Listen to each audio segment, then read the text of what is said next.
So the scope of the topic of business impact analysis is truly immense, and it touches an organisation at all levels, from the tactical to the operational to the strategic. And it touches all parts of the business and people, processes and systems in all parts of the business, not only those that have been traditionally the preserve of security. So with that being said, I'd like to ask Nigel the first question. Nigel, given that you identified this topic for our panel discussion, will you tell the audience why you proposed the title, Harnessing Business Impact Analyses for Operational Continuity, why you feel it is an important area for discussion, and what value understanding it can provide to an organisation? That's a question and a half, isn't it? You can see that I've been in the security industry for a long time from the fact I've lost my hair, and that's one of the things. So I've got two hats in the BBC. So I sat for about the last 7 or 8 years as head of corporate security, looking at the security of the BBC, and in that focus, you're very reactive in relation to what you're doing. And I think in most security functions, that's what we do. And then around about September, I took the responsibility of organisational resilience for the BBC, and that changed my view slightly in relation to business impact analysis, because I suddenly realised how that was a critical tool, because it allows organisations to plan for disruptions and how swiftly they can recover from them, rather than being, as we are in the security industry, very reactive. Business impact analysis, it's a critical tool because generally it joins the dots. It joins the dots between a business function, the resources that depend on that business function, and how quickly they can recover in relation to that. And I don't think we look at that enough when we look at sort of like overall risk. So by looking at that and identify the interdependencies, it allows you then to focus your resources and to make sure that you're strategically focusing your functionality on that area, to make sure that that business recovers quickly from anything that occurs in there. And that's really the focus of it. And hopefully, when I first started in the security side and I was given a business impact analysis piece of work to do, it was like, one of these again, another piece of paper, and I obviously didn't realise how important it was. I do now, and hopefully, I think the panel today will hopefully demystify that for everybody. Thank you. Tristan, how would PwC typically go about approaching this?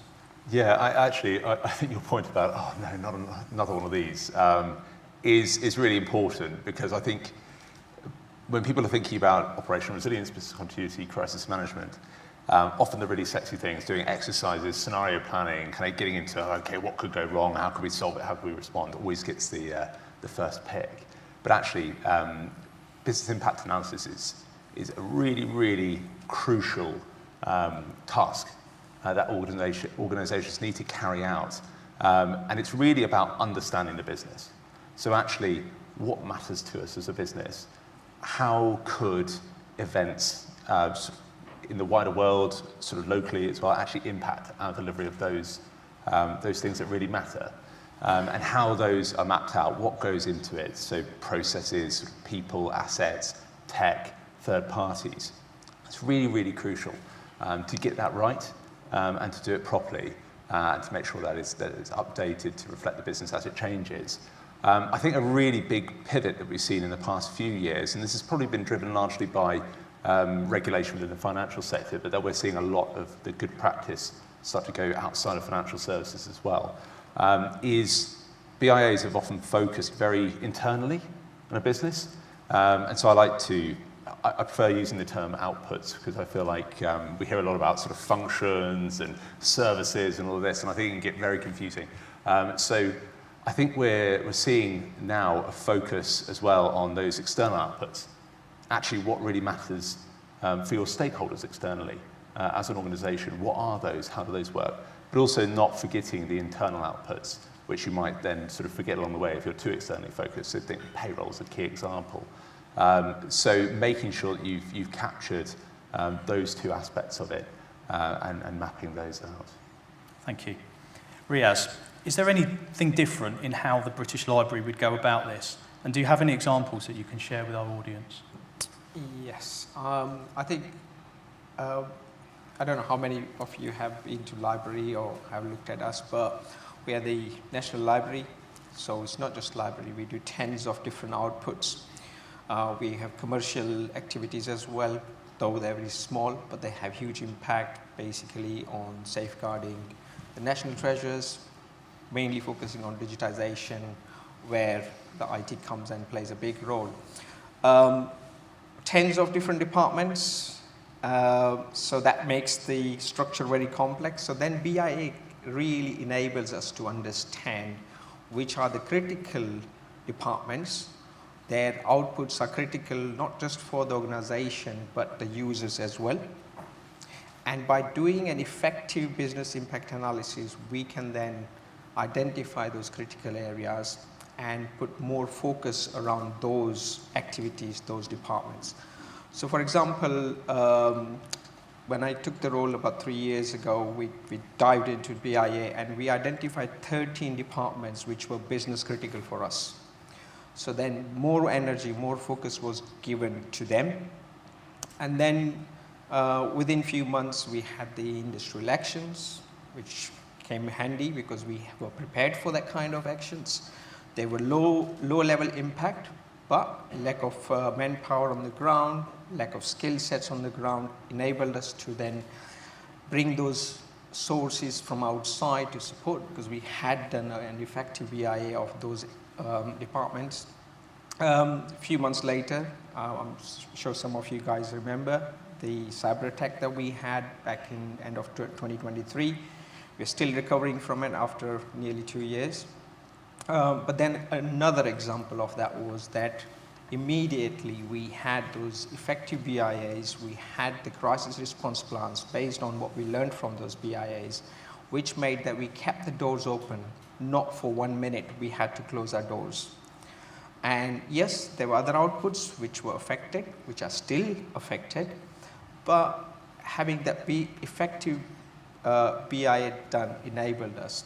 The one thing that I would like to add here is that for a professional like us, the business continuity may be a very good, we probably would understand it better, we probably would understand the business impact analysis better, but when you are working with people who are not, this is not their day-to-day job, there might be HR function, there might be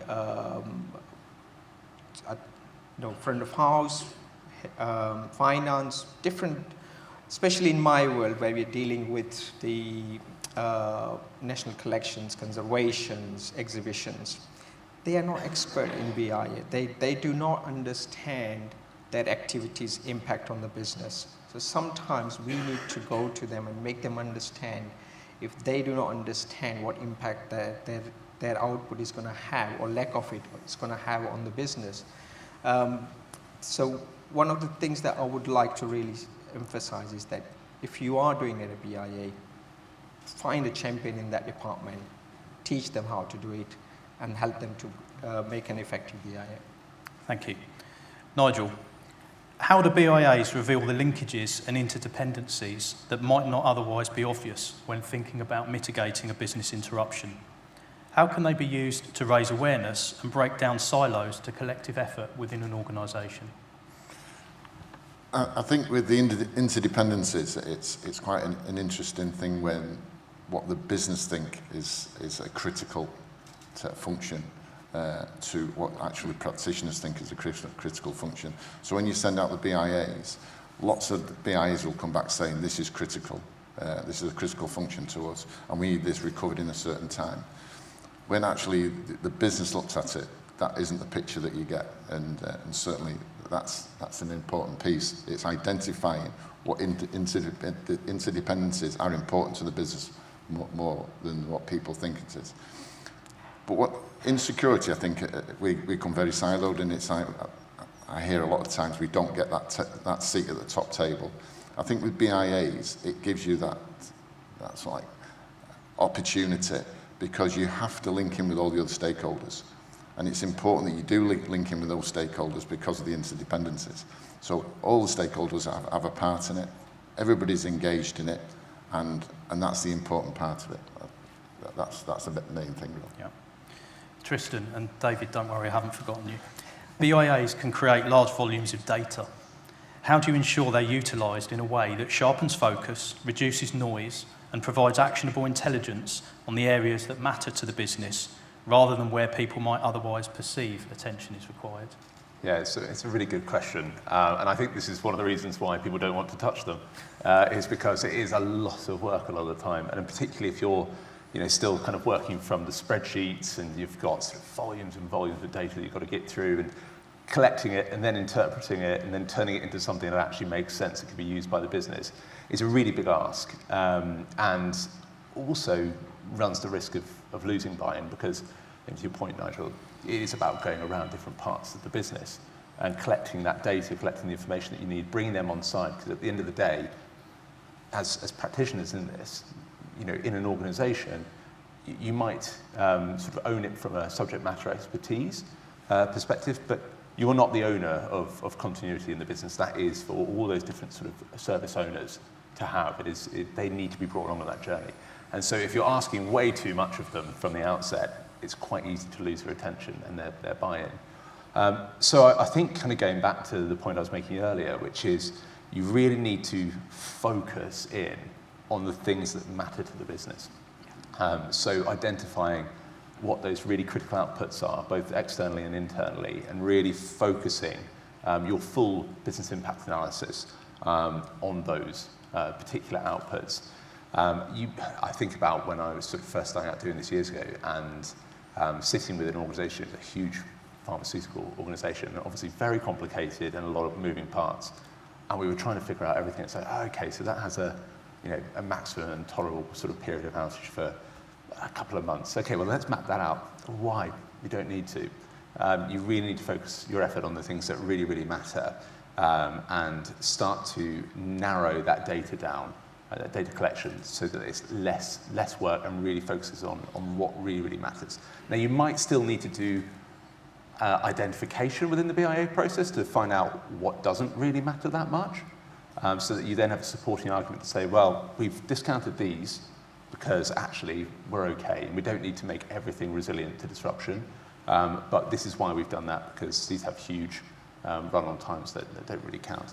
We've focused our efforts on this, and that's where you really start to do the detailed mapping around what goes into making sure those things run efficiently. Thank you. David, how do you dashboard information gained from BIAs so that it becomes digestible to senior leaders and decision makers? And how do you filter and determine what to exercise and test so that this can provide maximum support to the business? Oh, a double question. Nice one. I think the first thing about dashboarding, there is, and I'll go through this one quite quickly, there's a multitude of tools out there that we can utilize. Within my organization, we use a platform that holds that information for us, and then it allows us to see the peaks and troughs, what's good, what's bad, where's the gaps, what we need to look for, and how it links into the business continuity plans. How you engage leadership, I would argue that as security professionals, that is our job, to engage individuals within our organizations, persuade, influence, borderline socially engineer your way into that top end to allow yourself to be understood and listened to and respected. And that's certainly what we've done within the organization. I have a brilliant chief executive who's fully on board, understands the benefit of exercising and what that brings. So I exercise the executive as a gold command annually, and then every department within the business gets exercised annually, if not more. I'm in the energy sector, so the flow of gas is very, very important. So exercising the flow of gas is something we do constantly. So when choosing exercises, very often what we do is I've steered the business to think of other things. If you look at the BCI reports as at today, the biggest threat is around supply chain and things falling over within that. So we use non-gas related incidents, accidents, and the risks are massive and all over. aging workforce, skill shortage, political change, trade union action, cyber attacks, extreme weather, space weather, and on and on and on. You could use any of those scenarios in an exercise. How I get them on board? Quite simply, when you revert, you learn from your past. It's train hard, fight easy, essentially. I will make this an uncomfortable exercise. It will be uncomfortable for you to sit through, but from that, we will find learning. We will find those opportunities. And very often, risk is seen as something that's really negative, but actually risk can offer you opportunities, just like Lord Evans said earlier on. When you're confronted with those situations, very often those opportunities face you. And then within the executive and wider, we kind of look at, academically, there is a thing called the 4 sights. So hindsight, insight, oversight, and foresight. So hindsight, what, post-incident, what could we have learned? What could we have done better? What went right? What went wrong? Where are we lacking? Insight is about looking at yourself and being critical. You know, not thinking, oh, we've done the exercise, tick box, let's put it in the box and away to go. You know, what is it that we've learned? What, you know, where are we lacking? What do we need to do to fill that gap? Oversight is around policies, procedures, documentation, crisis incident management framework, how you communicate to the business, how you communicate outside of the business. I'm sure when there was a cyber attack in an organization as big as Riyaz is, you want your staff to know that everything's okay, and you want your suppliers to know everything's okay. And then foresight, essentially, horizon scanning, what's in the offing, what's coming down the track, what can we look for? And then all of those things put together can morph and change what kind of exercise you are going to adapt into the future to test your organization. Because as we all know, the threats are changing and morphing and adapting at an alarming rate. Thus, we do the same, otherwise we stand still. Thank you. Tristan, how can the power of artificial intelligence, AI, be harnessed for resilience and business continuity planning? And what solutions are you seeing being successfully adopted within the market? Yeah, I think this is actually a really fundamental shift in the way people are starting to approach sort of continuity, incident crisis management, resilience generally. And we've seen a huge amount of technology vendors come on the market, I'd say in the last sort of 5 to 10 years. It's really, really booming. And all of them are now starting to really integrate AI into the sort of capabilities that their platforms can provide. And really it's about sort of efficiency, making people's sort of jobs, to talk about, you know, business impact analysis and planning things, easier, more straightforward, but also providing more insight into what's going on. Actually, I think the horizon scanning thing is really interesting when it comes to AI as well, and actually how you can utilize it to get ahead of certain risks, to sort of do monitoring, to sort of alert you to things that are moving, but also based on historical data as well, not just looking forward, looking back. Well, actually, this has happened previously, and it's had this impact. How things developing in the sort of future might have similar sort of impacts. I think, depending on where you are in your organisation, some people have enormous buy-in and quite significant budgets and they're able to bring in these sorts of technology vendors that have already incorporated AI, which is fantastic. Not everyone's in that position. Some people, it's one person, have sort of very limited budget and aren't able to sort of go that way. But there's still ways you can integrate AI into actually how you approach the full piece.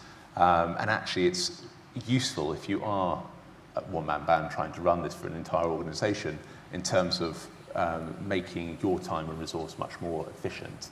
And that can be data collection and analysis. That's a huge one. Actually, talking earlier about all the information you're getting for these BIAs, that collection piece, so actually helping you to send out questionnaires or to help run workshops and interviews with various stakeholders around the business, or interpreting the data that they send your way, whether that's sort of policies, etc., or information about suppliers, actually being able to amalgamate that and make sense of it is a really, really useful tool. The same with scenario planning. It can create some really cool scenarios for you based on that, help you to monitor your risks as well. Develop consistent templates. The amount of times I've spoken to clients and they've sent me different plans from different parts of the departments. They're in completely different formats with completely different information. How it allows you to sort of provide that consistency. And with post-exercise reporting as well, bringing all that together and helping you to make an action plan off the back of it. It is very important, though, to make sure that you are engaging sort of with legal and data protection within the organisation to make sure that any information you are putting into it is secure and safely used at the same time. Thank you. Gentlemen, we are out of time, but I'm sure that the panel and myself certainly would be happy to answer any questions that you have throughout the rest of the day. So if you have those, do please come up and speak to one of us. Thank you.